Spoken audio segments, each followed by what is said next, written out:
C'était trop court, Olivier Sanguy. Il peut pas venir demain parce que c'est formidable. C'était trop court. Alors on va. Il est à l'Aristide d'Espace, dans le sud de la France, à Toulouse. Ah, mais c'était formidable. Ouais. Et ça fait plusieurs fois. À chaque fois qu'on l'a, on est. On a 1000 questions. Ouais. On a 1000 questions. Il est venu dans le studio? Non, ou on a jamais. Toujours eu, Jamais, toujours à distance. Mais nous referons une séquence avec grand plaisir. Ah oui, écoutez, il est vraiment formidable. Alors Sophie Coste. Oui, Là, Pascal Praud. là on vous attend.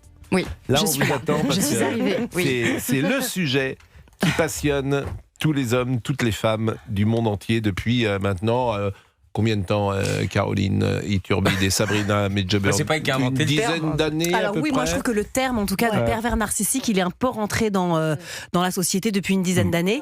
Et du coup, je trouve que c'est bien aussi un petit peu de le préciser parce qu'on a tendance à dire oui, bah, lui il est schizophrène, lui il est pervers narcissique. C'est des termes qui sont un peu galvaudés et du coup on sait plus trop quoi mettre dedans et on a tous l'impression d'être un peu soit avec des pervers narcissiques, soit pervers narcissiques nous-mêmes. Alors Sophie Coste a donc écrit un livre qui s'appelle Chérie, avec un à la fin aux éditions Mazarine. L'histoire, c'est 5 femmes, une manipulation sans limite. Claire, Maud, Sophie, Esther et Nour. Tous ont cru à des promesses. Alors, des hommes qui font des promesses... Il y en a un paquet. Voilà, ça ne fait pas d'eux des pervers narcissiques. Non, Toutes ont été trahies. Des femmes qui ont été trahies ou des hommes qui y en ont a été beaucoup trahis. aussi. Nous sommes d'accord. Entre Genève, Paris et Londres, ces femmes vont glisser en silence dans une relation toxique jusqu'au jour où la vérité éclate. Mais au fond, qui manipule qui? Alors, c'est intéressant, mais il faut un jour se mettre d'accord sur une définition du pervers narcissique. Et là, Sophie Coste, on vous écoute avec intérêt. Non, mais la définition, en fait, moi, c'est pas vraiment à moi de la donner parce que je suis pas psy, mais je dirais qu'en fait, effectivement, c'est dans les années fin 70 que la notion a commencé un peu à émerger. Puis après, il y a eu ce mot, en tout cas, ce concept de pervers narcissique par Paul-Claude Racamier, qui est un psychiatre, psychanalyste. Voilà, ça c'était en 1986, donc c'est assez récent. Et donc, il a fait l'association, en fait, de la perversion, de la perversité, qui est donc le vice, sans limite, poussé sans limite, et du narcissisme. Mais en fait, le narcissisme, à la base, c'est assez sain d'être narcissique, c'est l'estime de soi, etc. Mais là, on parle vraiment d'un trouble de la personnalité narcissique, en fait, et ça crée l'effet inverse, c'est-à-dire qu'on n'a plus d'estime de soi, donc en fait, on se retrouve un petit peu avec des personnalités qui sont comme des coquilles vides, comme des espèces de vampires qui vont venir se nourrir, en fait, des qualités que n'ont pas et qu'ils cherchent chez l'autre. Donc il faut asseoir une espèce de supériorité, de contrôle, et puis surtout de vampiriser l'autre. C'est pour ça qu'en fait, toutes les proies de ce type de prédateurs vous expliquent qu'à la fin, elles sont vidées. C'est toujours le mot qu'on entend, elles sont exsangues, vidées, fatiguées, n'ont plus de substance, plus de moelle. Alors j'entends tout ça et assez théorique. Ce qui est intéressant peut-être, c'est des exemples. Des exemples de manipulation ? Des exemples précis pour notamment peut-être les plus jeunes femmes qui nous qui nous écoutent, qu'à partir d'un exemple précis, d'une soirée, d'un déjeuner, d'une conversation, elles puissent dire attention, là il y a danger dans l'échange que j'ai eu avec mon compagnon. C'est plutôt masculin ou plutôt féminin le pervers narcissique? En termes de prévalence, en fait, le vice en lui-même n'est pas genré, mais a priori il y aurait plus d'hommes, mais ce serait lié au fait que les hommes accèdent plus au pouvoir aussi. Ça joue aussi. Voilà. Bon, moi, j'avais une définition assez simple que je trouve pour le pervers narcissique ou pervers tout simple, c'est-à-dire je te fais souffrir et j'en tire une jouissance. C'est tout à fait ça. En fait, c'est exactement ça. C'est-à-dire qu'il y a une espèce de satisfaction effectivement jouissive du pervers à détruire l'autre. C'est-à-dire qu'il faut absolument détruire ce qui brille. Donc, il va arriver à cette espèce de phase, mais pas tout de suite, de destruction massive. Et ça, c'est le but. C'est annihiler l'autre et le rendre fou. C'est conscient. En fait. Oui, c'est ça. C'est conscient chez le pervers narcissique. Il le sait qu'il a tous ses défauts, finalement. Alors, je me suis posé cette question, évidemment, plusieurs fois. Et la réponse des psys serait qu'en effet, il y a une conscience de ce qu'ils font. En tout cas, la manipulation est consciente. C'est-à-dire qu'ils savent très bien ce qu'ils font. Et ça se voit d'ailleurs, parce qu'il y a une espèce de satisfaction quand ils arrivent à leur fin. En fait, ils contemplent presque quelque part le désastre chez l'autre. En revanche, ce qui n'est pas conscient, c'est pourquoi ils le font. Ils se disent pas, tiens, je suis un gros pervers narcissique et je sais pourquoi, parce que ma mère ceci ou mon père cela, c'est pas ça. Il y a une structure en fait du cerveau chez ces gens-là, c'est des personnes qui sont atteintes de ce trouble de la personnalité, et il y a effectivement une conscience de la manipulation. Et ça se soigne? Non. Donc un pervers narcissique, il meurt pervers narcissique?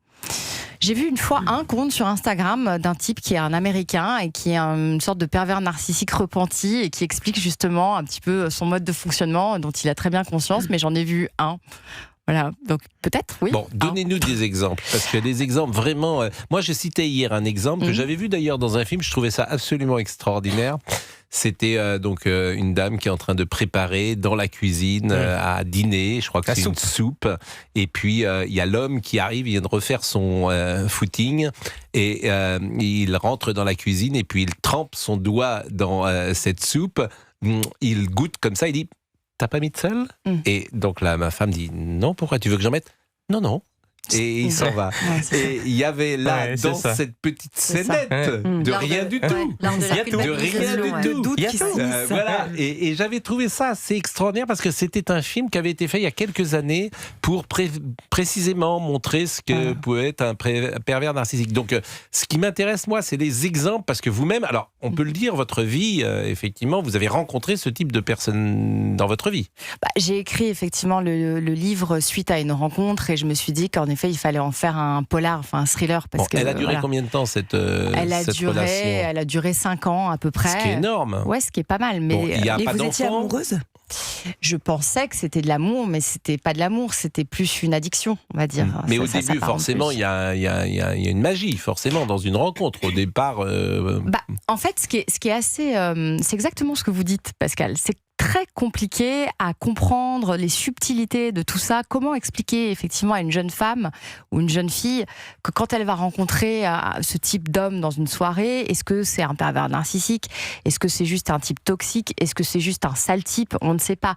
En fait, je pense que simplement c'est la répétition des comportements, des petites choses comme ça, le doigt dans la soupe, vous voyez, ce genre de choses, les doubles injonctions, les injonctions paradoxales. Par exemple, ça m'intéresse. Ça peut être, voyez, ça peut être... J'adore, voyez-vous, j'adore les filles à franges. Donc vous allez vous couper une frange, puisque les filles à franges c'est tellement sexy, mais vous n'avez pas de frange, donc vous allez vous faire une frange. Alors vous arrivez avec votre frange, et là il va vous dire c'est sexy, mais sur toi je sais pas, ça fait un peu gamine par exemple. C'est vraiment dégueulasse. Oui, mais en même temps, on a une responsabilité. Mais là, pardonnez-moi, mais il faut se barrer. Mais exactement, quand on tombe sur ce genre de type. Quel âge vous aviez lorsque vous avez rencontré cet homme ? J'étais déjà dans mon âge adulte. Ben oui. Mais ça n'a rien à voir avec Mais alors, qu'est-ce que vous répondez quand il vous dit, quand il vous parle de la frange ? Alors, je vais vous dire. Vous l'envoyez pas dinguer, vous dites pas. Alors, je vais vous dire. En fait, à la première remarque, on reste, et puis surtout, il vous met un doute en vous disant, mais tu n'as pas d'humour, enfin tu prends tout de travers. Ça, horrible, ouais. Tu n'as aucune autodérision, enfin comment tu peux te vexer pour ça, Alors c'est vrai que la première fois, on va se dire, bon, alors oui, j'aurais peut-être pas dû me vexer. La deuxième fois, il va monter un petit peu plus le curseur sur la petite remarque. Donc bon, ok. Et puis voilà, et puis il va tester vos limites. Donc vous allez rester jusqu'au moment en fait où vous êtes complètement hameçonné, où il va verrouiller, où il va refermer le piège sur vous. Mais vos parents, par exemple, ils le voyaient ? Mes parents, pas tellement, parce que mes parents, ils vous isolent en fait. Donc je voyais beaucoup moins mes parents parce qu'ils me disaient voilà, il faut qu'on passe vraiment du temps ensemble, du temps de qualité, parce qu'en plus, voilà, il est très psychologue. C'est les arbres et les forêts, votre histoire. C'est exactement ça. C'est les arbres et les forêts, ça fait peur d'ailleurs. C'est exactement ça. Mais c'est pour ça que j'ai fait un thriller. C'est pour ça que j'ai fait un polar, parce que on a tous les éléments comme ça de cette espèce d'histoire à tiroir, à intrigue. On ne sait jamais ce qui va arriver. Bon, vous connaissiez ces anciennes relations, ces anciennes amantes ? Vous avez eu Non, j'ai pas eu on va dire, j'ai pas eu une fille qui m'a appelée en me disant voilà, attention, red flag. Vous n'avez pas cherché à les joindre après cette histoire pour savoir s'il y avait des points communs entre votre histoire et la leur ? En fait, je me suis rendu compte que il y avait des points communs entre toutes les femmes et tous les hommes qui ont traversé ce genre d'expérience. Et c'est un bel homme, j'imagine, un homme qui avait... Pas forcément, Pascal, ça peut être... Non, mais là, en l'espèce, il y avait quelque chose d'attirant chez lui. Alors, moi, c'est pas forcément la beauté chez l'autre qui m'attire, c'est plus le génie, la folie, et il en avait beaucoup. Ah oui. Est-ce que vous diriez que c'est des gens... vous dites, il avait du génie. Il y a du génie dans la noirceur, bien sûr. Quand vous prenez Machiavel, mais on dit souvent que c'est des êtres très intelligents. Bien sûr. Comme d'autres troubles, comme l'anorexie, etc. On dit que c'est des filles qui sont hyper intelligentes et qu'en fait, l'entourage peut complètement, même si l'entourage l'entourage est brillant, peut se faire complètement berner et que quelques années après, on réalise tout ce qui avait été semé comme le fameux drapeau rouge. On marque une pause, c'est passionnant. Hein, c'est incroyable. Moi, ça me fait penser un petit peu, mais je dirais après la pause. Eh ben, écoutez. Moi, je pense qu'il y a beaucoup d'hommes qui vont se sentir concernés. Par exemple. Ça, Mais pourquoi vous Mais dites des ça femmes aussi, hein. C'est Il y a des incroyable. femmes aussi, hein. Mais je vous assure, je suis très étonné. Vous dites ça depuis hier. Mais parce que chez tous les hommes, moi, je reconnais des points communs, notamment dans ce qu'a dit, des traits communs, dans ce qu'a dit Sophie. Ouais, moi, Pas forcément à forte dose, mais que je connais. Mais les exemples qu'on vient de prendre, la frange et la soupe, c'est très caractéristique. Tout le monde ne fait pas ça, enfin encore bien. Voilà. Une majorité d'hommes. Pour moi, il faut sortir avec des 17h14. Comment? Mais non, mais moi qu'est-ce qu'il y a? J'avais 4 filles et effectivement je les mettais en garde et je les ai mis en garde toujours et tout le temps. Et ça vous fait sourire parce que j'ai toujours les mêmes phrases. Vous vous fichez de Il moi. n'y a que 5. Donc je disais souvent à mes filles, aucune plaisanterie n'est innocente, par exemple. Et je leur disais effectivement, si tu rencontres un type qui te dit t'as pris un peu de poids, vous avez de l'humour, aucune plaisanterie n'est innocente. C'est une phrase clé. Mais ça veut dire quoi? Ça veut dire que le mec qui plaisante, elle doit le quitter? Non, Ça veut dire qu'il y a un mais soupçon ça de veut vérité dire dans que voilà, il y a une des phrase plaisanteries tournée devant sous le coup les de la autres qu'on drôlerie, ne quoi. fait pas. Je suis désolé. Si en plus devant les autres, c'est de la volonté 17h14, à tout de suite. Vous écoutez Pascal Pro et vous sur Europe 1, notamment à Avignon. Tenez, je vous donne la fréquence en FM. David. Caroline Iturbide, Sabrina Medjeber, Georges Fenech, Gauthier Lebret et Olivier Guénec. Notre ami Dona Vidal-Revel est passé dans notre studio, c'est le patron de la station. Et c'est vrai que le grand standard est pris d'assaut, notamment par des amis des animaux. Puisque j'ai dit en début d'émission que Alexandre Mar était dans un vivarium. Or, il était dans un vivier, ce qui n'est pas du tout la même chose. Le vivarium, c'est là où il y a des... C'est un vivier. Des serpents. Oui, des serpents. Un vivarium. Oui. Et un vivier, il était dans le vivier du Titanic, je dis à Monsieur Omar. Un vivier. Ah pardon, vous avez dit vivier, d'accord, très bien. Non, j'ai dit vivier. J'ai dit vivarium, justement. Vous n'écoutez pas. Mais si, mais je comprends pas ce que vous dites. Vivier, c'est pas adapté non plus. Ça fait 40 ans que personne ne comprend ce que je dis. J'ai fait ma réputation là-dessus.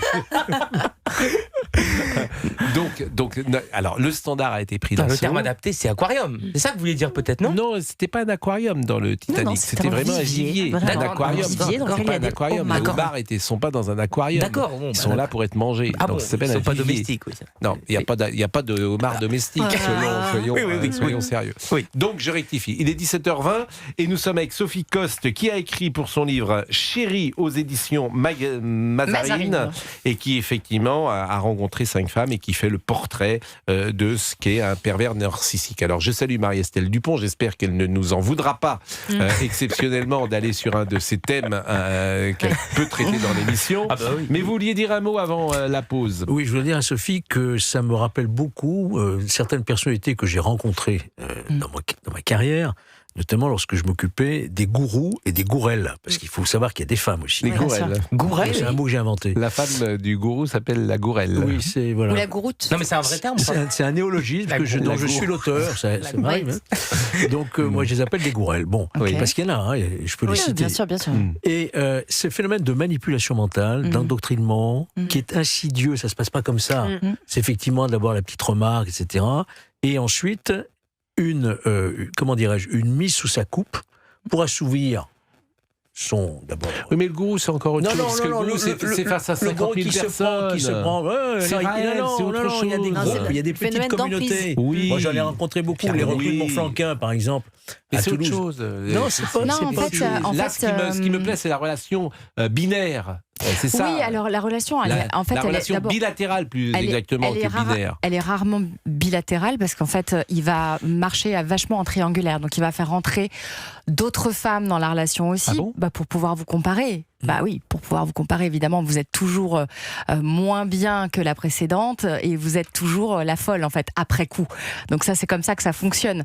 Mais en effet... Mais vous vous engueulez dans ces cas-là, il y a... mais en fait, si vous essayez... Ou alors c'est calme. En fait, le truc, Pascal, c'est que si vous essayez de remettre cette relation-là dans ce que vous avez, vous, comme système, c'est-à-dire un système de normes, vous pouvez pas y arriver. c'est pas possible. En fait, oui, on s'engueulait, oui, il y avait des moments où je partais, mais ça ne se passe pas comme dans un couple, on va dire, normal, entre guillemets, en tout cas dans ce qu'on connaît, nous, d'habituel. Et c'est vrai que ça ressemble quelque part, et ça c'est le phénomène de l'emprise, à une secte. Ouais. En fait, on ne peut pas en sortir. On est dans cette dynamique de l'emprise, on est verrouillé, on est d'abord hameçonné par cette espèce de séduction absolument incroyable. Isolé ensuite. Voilà, isolé ensuite, et de ses proches. Vous me parliez de mes parents tout à l'heure, effectivement, mes parents, je les voyais beaucoup moins.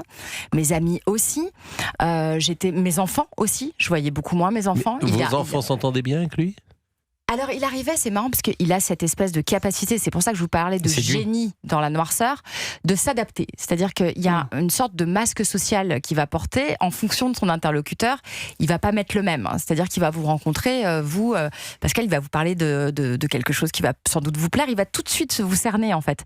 Il va avoir cette espèce de capacité comme ça, d'adaptation qui est assez rapide. C'est-à-dire qu'il peut switcher en 2 secondes, parler d'autre chose. Vous allez avoir l'impression que vous avez énormément de points communs avec cette personne.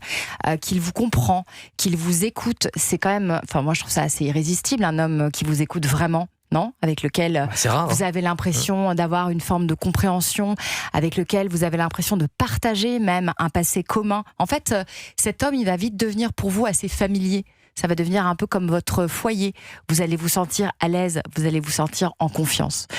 Une fois que vous l'êtes, vous rentrez dans la secte, vous avez affaire au gourou. Ça, c'est combien de temps, ce temps-là, ce temps d'adaptation, si j'ose dire, ou de séduction ? Le temps peut varier en fonction de la proie et du temps qu'elle va mettre, finalement. Mais en l'espèce ou dans votre histoire ? Vous savez, par exemple, moi, dans mon histoire, je dirais, je m'en suis pas rendu compte, on s'en rend pas vraiment compte. Mais par exemple, il y a certaines femmes qui témoignent aujourd'hui, qui me disent que le livre, effectivement, que Chérie, ça résonne beaucoup. Et elles me disent, en fait, le déclencheur, ça a pu être, par exemple, le jour où je me suis mariée avec lui, il a changé du tout au tout. Le jour où je suis tombée enceinte, il a changé du tout au tout. Le jour où on a emménagé ensemble, vous voyez, ça peut être des petits déclencheurs comme ça, donc ça peut durer. En revanche, ça dure jamais très très longtemps, ou alors ils vont partir vers une autre proie, parce que garder un masque, c'est fatigant. C'est vraiment fatigant. Donc il va falloir que ça aille assez vite. Donc en général, vous parliez des jeunes filles tout à l'heure, et peut-être de les alerter là-dessus. Quand ça va trop vite, quand c'est trop beau, trop tôt, trop vite, pour moi c'est toxique. Voilà, il faut se méfier. Ah il s'est marié en 5 jours. Alors là, je suis pas d'accord. Il s'est marié là, Georges Fenech, là, il s'est marié en 5 jours. Oui, mais alors trop vite, trop beau, il faut se méfier. Ça peut arriver, effectivement, de tomber sur un homme fou amoureux de vous et qui vous demande en mariage. Bien, oui. Mais je dis qu'il y a un trait commun. En tout cas, mais c'est bien une histoire quand même qui part, comment dire, au quart de tour.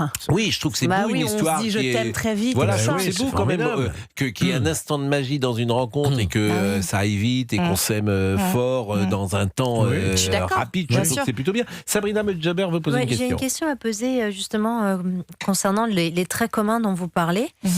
Si on s'intéresse aux victimes justement de ces pervers narcissiques, est-ce que vous considérez que le trait commun de ces jeunes femmes ou de ces jeunes hommes ou hommes et femmes, ce n'est pas justement la carence affective ou la faille narcissique ?